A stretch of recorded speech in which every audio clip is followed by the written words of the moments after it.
नमस्कार, motivational channel के इस प्लेटफॉर्म पर आपका स्वागत है। तो आज क्या है कि अगर इससे पहले आपने मेरा वीडियो देखा होगा तो उसमें हम आरपीएम क्लासेस का नाम लेते हैं, लेकिन आज से हम अपने चैनल को मोटिवेशनल चैनल ही कहेंगे, जिस चैनल का नाम है यूट्यूब चैनल का। ठीक है, तो मोटिवेशनल चैनल के प्लेटफॉर्म पर आपका स्वागत है, जो आपको आपकी प्रिपरेशन में हेल्प करने का काम करेगा विदाउट एनी कॉस्ट। ठीक है, तो हम आगे की सीरीज़ में बढ़ते हैं। ये हमारी आर की सीरीज़ चल रही है सुपर 30 की, जिसमें 30 क्वेश्चन हम पर डे डिस्कस करते हैं। तो इसी क्रम में 120 क्वेश्चन हो चुके हैं और आज हम 121वें क्वेश्चन से डिस्कस करेंगे। आज हम केवल 20 क्वेश्चन को ही डिस्कस करेंगे और ये साइंस से रिलेटेड है, और थोड़ा बहुत अगर होगा तो हम एक्स्ट्रा देख लेंगे। तो हम क्वेश्चन नंबर 21 पे चलते हैं। 121 पे 121 नंबर के क्वेश्चन को देखते हैं। इसमें पूछ रहा है यूरिया का संश्लेषण होता है, यूरिया का सिंथेसिस कहाँ होता है? हमारे शरीर में होता है। अब वो किस अंग के द्वारा होता है, कौन करता है, ये पूछ रहा है। वृक्क में, वृक्क अर्थात किडनी, यकृत में यानी लीवर, छोटी आंत, अग्न्याशय। तो यूरिया का जो संश्लेषण होता है तो वो यकृत में होता है। ठीक है, यूरिया का संश्लेषण आपका यकृत में होता है, लीवर में। और वृक्क क्या काम करता है? ये मूत्र के उत्सर्जन का कार्य करता है, मतलब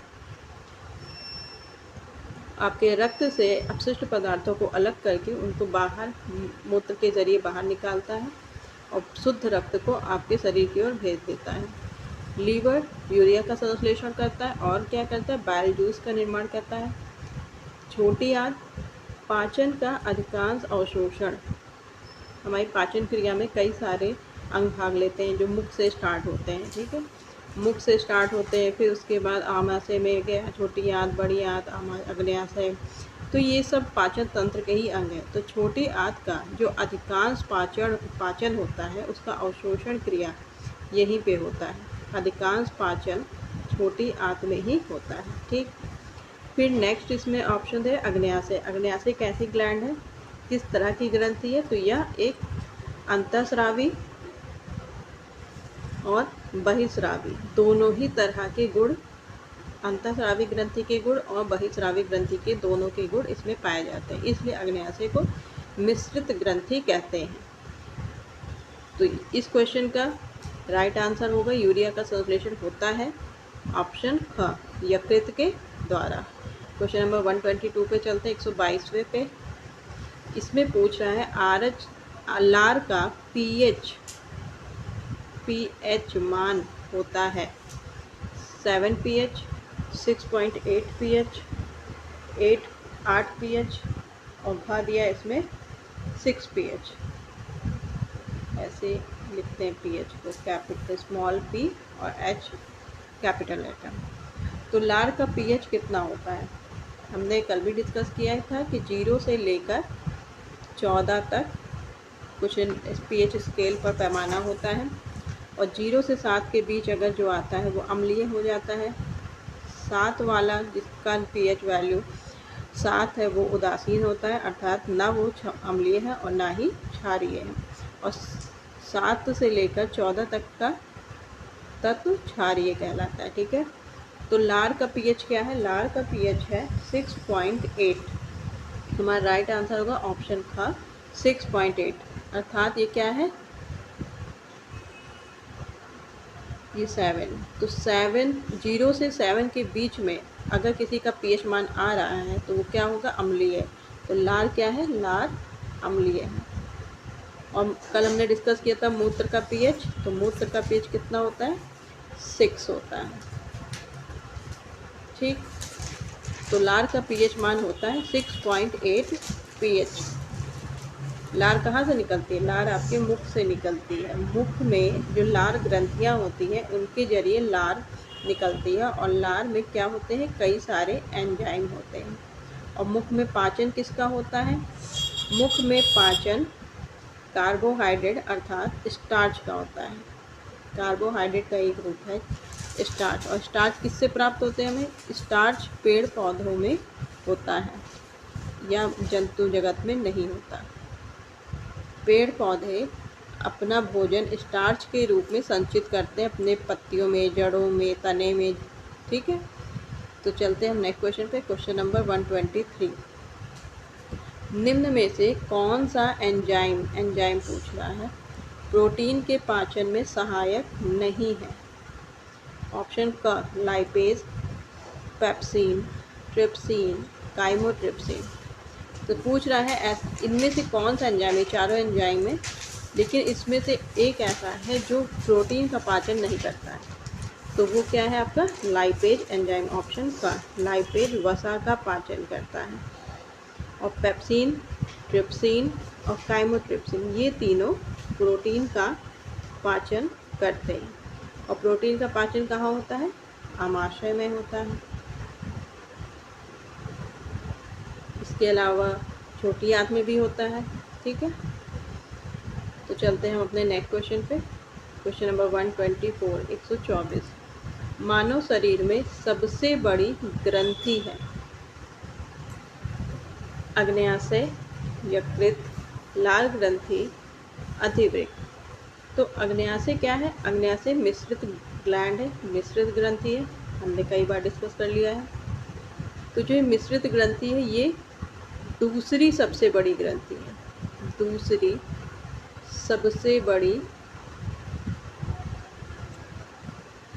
ग्रंथि। और यकृत क्या है? ये सबसे बड़ी ग्रंथि है, अर्थात हमारा राइट ऑप्शन क्या हुआ? ऑप्शन का ऑप्शन यकृत। मानव शरीर की सबसे बड़ी ग्रंथि तो आपका है यकृत यानी लीवर। और लाल ग्रंथि, ये सलाइवा कहाँ से निकलती है? अभी हमने पीछे डिस्कस किया था, मुख गुहा से लाल ग्रंथि होती है और उसी से लार निकलता है जिसमें टालिन नाम का एंजाइम होता है।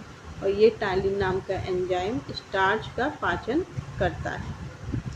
और ये क्या है? अधिवृक्क, यह एक प्रकार की अंतःस्रावी ग्रंथि है जो कि किडनी के पास होती है, किडनी में होती है। हम चलते अपने नेक्स्ट क्वेश्चन पे। क्वेश्चन नंबर 125, निम्न अंगों में से पित्त का संचय किस में होता है? पित्त बनाता कौन है, संचय किस में होता है, इसकी बात हुई है। प्लीहा, अग्न्याशय, अपेंडिक्स, पित्ताशय। तो इसका राइट आंसर होगा पित्ताशय। पित्ताशय का संचय यकृत इसको बनाता है, बाइल जूस को। पित्त मतलब बाइल, और संचय इसको पित्ताशय में करता है। और अपेंडिक्स एक अवशेषी अंग है, अर्थात यह अब मानव शरीर से विलुप्त हो चुका है या इसकी उपस्थिति कोई मायने नहीं रखती। अगर उपस्थिति रहती है तो इसके ऑपरेशन के द्वारा निकाल दिया जाता है, कहते हैं ना अपेंडिक्स हो गया है। ठीक है, तो यह एक अवशेषी अंग है। नेक्स्ट क्वेश्चन पे चलते हैं। क्वेश्चन नंबर 126, 126, यकृत में और मांसपेशियों में ऊर्जा जमा होती है कार्बोहाइड्रेट के रूप में, वसा के रूप में, प्रोटीन के रूप में, ग्लाइकोजन के रूप में। वसा के रूप में जमा होती है? नहीं। प्रोटीन के रूप में? नहीं। तो कार्बोहाइड्रेट और ग्लाइकोजन, कार्बोहाइड्रेट के ही अंदर आता है एक फॉर्म होता है ग्लाइकोजन। तो जो ग्लूकोज होती है, आपने जो भी खाया और उससे आपको ग्लूकोज की ज़रूरत होती है, तो जब अतिरिक्त ग्लूकोज की मात्रा शरीर में रहती है तो वह ग्लाइकोजन के रूप में कन्वर्ट हो जाती है, जिसे ग्लाइकोजेनेसिस प्रोसेस कहते हैं। तो ग्लूकोज का ग्लाइकोजन में बदलना कौन सी प्रोसेस कहलाता है? ग्लाइकोजेनेसिस प्रोसेस कहलाता है।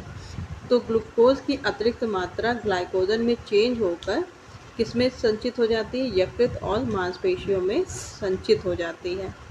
और वक्त पड़ने पर अगर शरीर में कमी है तो यह शरीर को ऊर्जा देने का काम करता है। तो इसका राइट ऑप्शन क्या होगा आपका? ऑप्शन घ, ग्लाइकोजन के रूप में। क्वेश्चन नंबर 127 पे चलते हैं। मानव शरीर में पाचन का अधिकांश भाग किस अंग में होता है? पैनक्रियाज, यानी कि अग्न्याशय को ही हम पैनक्रियाज बोलते हैं। बड़ी आंत, यहाँ जल का अवशोषण होता है, जल का अवशोषण। छोटी आंत, आमाशय। तो इसका राइट ऑप्शन होगा हमारा ऑप्शन का छोटी आंत। अभी हमने पीछे डिस्कस किया था, पाचन का अधिकांश भाग छोटी आंत में संपन्न होता है। क्वेश्चन नंबर 128 128 पर चलते हैं। निम्नलिखित में से किससे कुपोषण होता है? ऑप्शन दिया है आपके सामने, अति पोषण, अल्प पोषण, असंतुलित पोषण, उपयुक्त सभी। तो कुपोषण से क्या हम गेस करते हैं कि कुपोषण मतलब कि किसी चीज़ की कमी ही है, लेकिन एग्जैक्टली ये नहीं होता है। कुपोषण में किसी चीज़ की अधिकता हो जाए तो वो भी कुपोषण ही कहलाता है, उससे भी नुकसान ही होता है, और किसी चीज़ की कमी हो जाए तो वह भी आपका कुपोषण कहलाता है। यानी कि अति पोषण भी सही है और अल्प पोषण, ये दोनों ही कुपोषण की स्थिति है। तो फिर थर्ड दिया आपका असंतुलित पोषण, मतलब आपका बैलेंस नहीं है, पोषण आपको मिल तो रहा है लेकिन कोई चीज़ ज़्यादा है, किसी की अमाउंट कम है, किसी न्यूट्रिशन की वैल्यू मतलब वसा, कार्बोहाइड्रेट, तो यह भी आपका सही है। तो किससे कुपोषण होता है? तो कुपोषण अति पोषण से भी होता है, अल्प पोषण से भी होता है, असंतुलित पोषण से भी होता है, और ये इस प्रकार आपके क्या होगा, चारों ऑप्शन करेक्ट है, तीनों ऑप्शन करेक्ट है, यानी कि उपयुक्त सभी। अब अति पोषण के लिए एक एग्जांपल, जैसे कि आप ओबेसिटी ही हर जगह सबसे पहले पढ़ते हो। फिर क्या होता है कि अगर आपके ज़्यादा हार्मोन डेवलप हो जाए पीयूष की, तो कहते हैं ना, वो याद नहीं आ रहा है, अतिकाय मतलब कि शरीर की एक्स्ट्रा लंबाई बढ़ जाए, किसी चीज़ का थायराइड बढ़ जाए, ये सब भी प्रॉब्लम करता है। फिर अल्प पोषण, इसको तो हम कहते ही हैं, जैसे कि मैरस्मस, प्रोटीन की कमी हो गई तो मैरस्मस हो गया, क्वाशियरकोर हो गया, फिनोडर्मा, वसा की कमी हो गई, तो ये सब क्या होता है, आपको अफेक्ट करता है। अति पोषण भी, अल्प पोषण भी। असंतुलित पोषण का मतलब ये है कि कम ज़्यादा होना, कम ज़्यादा। चलते हैं अपने नेक्स्ट क्वेश्चन पे, क्वेश्चन नंबर 129 129। मानव शरीर में धीमी वृद्धि निम्न में से किस कमी से होती है? वसा, विटामिन, प्रोटीन, कोई नहीं। तो वसा का काम क्या है, आपको ऊर्जा देना, और 1 ग्राम वसा से कितनी ऊर्जा मिलती है? 1 ग्राम वसा से 9 कैलोरी ऊर्जा मिलती है, या सबसे ज़्यादा ऊर्जा इसी से मिलती है, वसा से। फिर विटामिन, विटामिन क्या होता है? विटामिन रोग प्रतिरोधक क्षमता को बढ़ाता है, रोग प्रतिरोधक क्षमता को बढ़ाता है, अर्थात शरीर को निरोगी रखता है। और प्रोटीन का कार्य क्या है? प्रोटीन का कार्य है शरीर में जो टूट फूट होती है ऊतकों की, अंगों की, तो उसकी मरम्मत करना, और कार्बोहाइड्रेट और क्या है, नए अंगों का निर्माण करना, नए अंग बनाना। और इसमें चौथा ऑप्शन दिया है कोई नहीं, तो ये तो गलत है। इसमें से हमारा एक राइट ऑप्शन है, निम्न में से किस कमी के कारण शरीर की वृद्धि धीमी होती है? तो यहाँ वृद्धि का संबंध किससे दिख रहा है? नए अंग और टूट फूट। तो ये किसकी वजह से हो रहा है? प्रोटीन, ठीक है। तो प्रोटीन की कमी की वजह से शरीर की वृद्धि धीमी गति से होती है। नेक्स्ट क्वेश्चन पे चलते हैं, क्वेश्चन नंबर 130।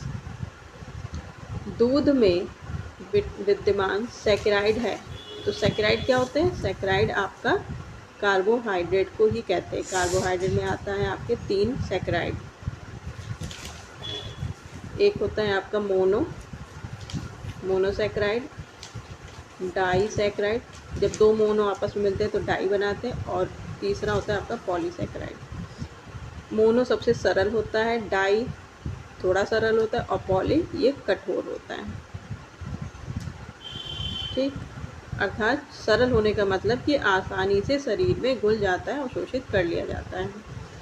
तो इसमें ऑप्शन क्या दे रहा है? Sucrose, lactose, maltose, सेरेब्रोमाइड्स।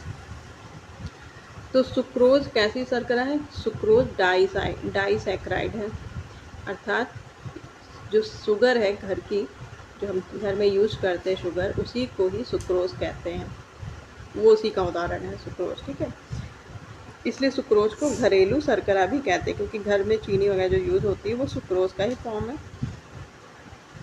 दूध में सैकराइड पूछ रहा है, तो जहाँ पे लैक्ट शब्द आएगा वही दूध से रिलेट होता है, तो लैक्टोज इसका राइट ऑप्शन है। लैक्टोज को दूध की शर्करा कहते हैं। और माल्टोज यह अंकुरित अनाज में होता है, ये अंकुरित अनाज की शर्करा है। जौ, मार्ट सबसे बना है जॉ। और सेरिबोमाइट्स जो होते हैं ये मस्तिष्क को ऊर्जा देने का काम करते हैं।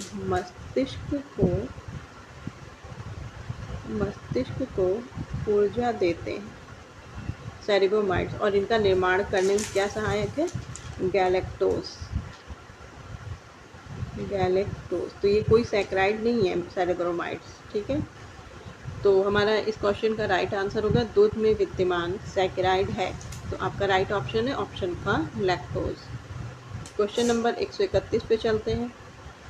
गेहूं में रोटी बनाने के गुण को प्रभावित करने वाला पदार्थ है। गेहूं से हम रोटी बनाते हैं, तो रोटी किस गुण से, मतलब ऐसी कौन सी क्वालिटी होती है गेहूं में, ऐसे कौन सा पदार्थ होता है जिसकी वजह से आपकी रोटी का गुण प्रभावित हो सकता है? तो पहला है ग्लूटीन, दूसरा ग्लोबुलिन, ग्लाइसिन, लाइसिन।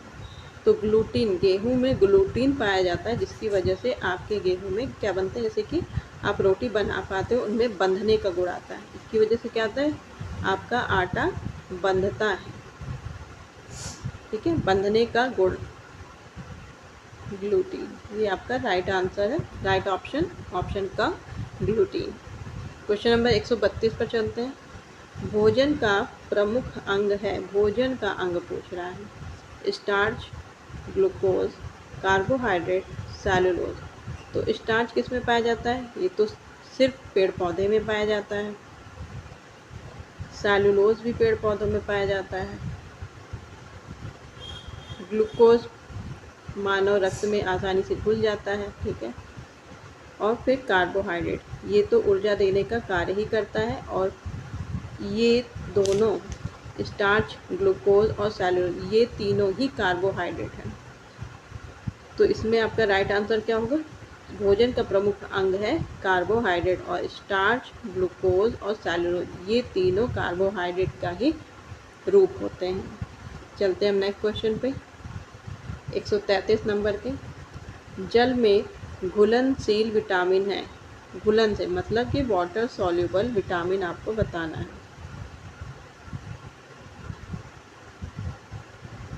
तो वाटर सॉल्युबल विटामिन होते हैं आपके दो, एक होता है विटामिन बी और एक होता है विटामिन सी। तो ऑप्शन में क्या दे रखा है? विटामिन ए नहीं, विटामिन सी यही सही है, और विटामिन डी, विटामिन ई। तो आपका राइट ऑप्शन क्या है? जल में घुलनशील विटामिन है विटामिन सी। और फैट सॉल्युबल विटामिन कौन से हैं? मतलब वसा में घुलनशील विटामिन, बी और सी को हटा दो, तो vitamin A, vitamin D, vitamin E और विटामिन के। जो ये बाकी बचे हुए विटामिन दिख रहे हैं ये वसा में घुलनशील है, मतलब वसा में उसी के साथ डिपॉजिट हो जाते हैं ये विटामिन। चलते हैं नेक्स्ट क्वेश्चन पे, 134 नंबर के क्वेश्चन पर। निम्नलिखित विटामिन बी1 नहीं है ये B12 पूछ रहा है। विटामिन B12 में निम्नलिखित में से कौन सी धातु मिलती है? ठीक है, धातु पूछ रहा है। कोबाल्ट, लौह, जस्ता, मैग्नीशियम। तो विटामिन B2 का जो साइंटिफिक नेम है दूसरा, साइनो कोबलेमाइन, कोबला या कोबलेमाइन। तो इसके नाम को अगर आप जान जाओगे कि रासायनिक नाम इसका क्या है, तो उसमें कोबले या कोबाल्ट आया है। तो यही इसमें मौजूद तत्व होता है, धातु होता है। तो इसका राइट ऑप्शन होगा आपका ऑप्शन का कोबाल्ट। विटामिन B12 को साइनोकोबलेमाइन भी कहा जाता है, और इसमें कोबाल्ट नामक धातु मौजूद होती है। कोबाल्ट का सिंबल C और स्मॉल लेटर में O है। क्वेश्चन नंबर 135 पे चलते हैं। निम्नलिखित में से किसका निर्माण हमारे शरीर में नहीं होता है? विटामिन ए का, प्रोटीन का, एंजाइम का, हार्मोन का। तो निम्नलिखित में से किसका निर्माण हमारे शरीर में नहीं होता है? विटामिन ए, प्रोटीन, एंजाइम और हार्मोन। हार्मोन भी हमारे शरीर में बनता है, एंजाइम भी, प्रोटीन के जरिए ही ये सब बनता है, प्रोटीन का ही रूप है एंजाइम, हार्मोन, एंटीबॉडी, एंटीजन और विटामिन ए। तो इसका राइट ऑप्शन होगा आपका क्या? Vitamin A. तो निम्न में से विटामिन ए जिसका साइंटिफिक नाम क्या है? रेटिनॉल। इसकी कमी से कौन सी बीमारी होती है? मोतियाबिंद, रतौंधी, जो आँखों में प्रॉब्लम्स होती हैं। ठीक है, विटामिन ए आँखों के लिए महत्वपूर्ण होता है। तो विटामिन ए हमारे शरीर में नहीं बनता है। क्वेश्चन नंबर 136 पर चलते हैं। निम्नलिखित में से कौन सा विटामिन उसकी कमी वाला रोग सुमेलित नहीं है? इसमें जो गलत मैच कर दिया गया है उसे बताना है। तो पहला आपका दिया इसमें कैल्सीफेरॉल, अस्थि रुगड़ता। कैल्सीफेरॉल मतलब विटामिन डी, इसका साइंटिफिक नेम है कैल्सीफेरॉल। फिर थायमिन, विटामिन B1 की बात कर रहा है। नियासिन, ये B5 की बात कर रहा है। और राइबोफ्लेविन, ये B2। ठीक है, ये सबके साइंटिफिक नेम लिखे हैं। Calciferol, vitamin D. Vitamin D की कमी से क्या होता है? अस्थि रुगड़ता अर्थात रिकेट्स, हड्डियों में हड्डियाँ टेढ़ी मेढ़ी जाती है। तो ये तो आपका ऑप्शन इसमें सही है, तो ये तो नहीं होगा, ये तो मैच सही किया गया है। फिर थायमीन से बेरी, थायमीन का रासायनिक नाम B1 और इससे क्या होता है? बेरी, ये भी सही है। नियासिन B5, इससे क्या होता है? पैलाग्रा, गा के नीचे रह रहेगा। तो नियासिन का रासायनिक नाम किसका है? B5 का है और इससे पैलाग्रा होता है, तो ये भी सही है। और चौथा ऑप्शन दिया है B2 अर्थात राइबोफ्लेविन, इससे चर्म रोग होता है, तो ये नहीं है। तो आपका राइट ऑप्शन क्या है? इसमें पूछ क्या रहा है? सुमेलित नहीं है, तो आप ऑप्शन घ सुमेलित नहीं है। राइबोफ्लेविन से चर्म रोग नहीं होता है। क्वेश्चन नंबर 37 पे हम चलते हैं। विटामिन सी का रासायनिक नाम क्या है? Ascorbic acid, thiamine, citric acid, tartaric acid. तो एस्कॉर्बिक एसिड ही इसका राइट नेम है। ठीक है, रासायनिक नाम क्या है इसका? Ascorbic acid. और थायमीन किसका है? आपके B1 का। साइट्रिक एसिड खट्टे होते हैं। ठीक है, टार्टरिक भी तीखे होते हैं, कुछ इमली खट ऐसे टाइप। और एसिटिक एसिड किस में होते हैं? एसिटिक एसिड ये क्या होता है? ये सिरका में होता है, सिरका। फॉर्मिक एसिड जो चींटी के डंक में होता है, फॉर्मिक एसिड। लैक्टिक एसिड ये एसिड ये दही में होता है, दूध दही में। क्वेश्चन नंबर 138 पे चलते हैं, 138 नंबर के क्वेश्चन पर। निम्नलिखित में से किस विटामिन की कमी से पूछ रहा है? खून का थक्का धीरे धीरे बनने लगता है, वो बीमारी किसकी वजह से होती है? विटामिन सी की वजह से, vitamin D, vitamin E, vitamin के। तो विटामिन सी से तो स्कर्वी होता है। ठीक, विटामिन डी से रिकेट्स होगा हड्डियों के लिए। विटामिन ई प्रजनन क्षमता, सुंदरता। और विटामिन के, तो विटामिन के का ही काम होता है रक्त का थक्का बनाना, और इसकी अगर कमी हो जाती है तो रक्त का थक्का धीरे धीरे बनता है। तो इसका राइट ऑप्शन होगा ऑप्शन भ, विटामिन के। क्वेश्चन नंबर 139 पर चलते हैं।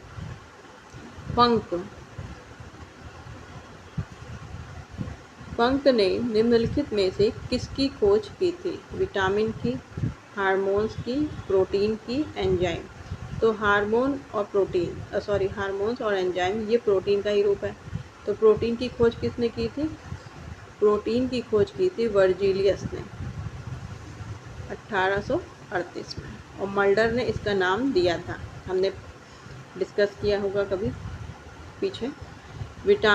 विटामिन की खोज की थी पंक ने।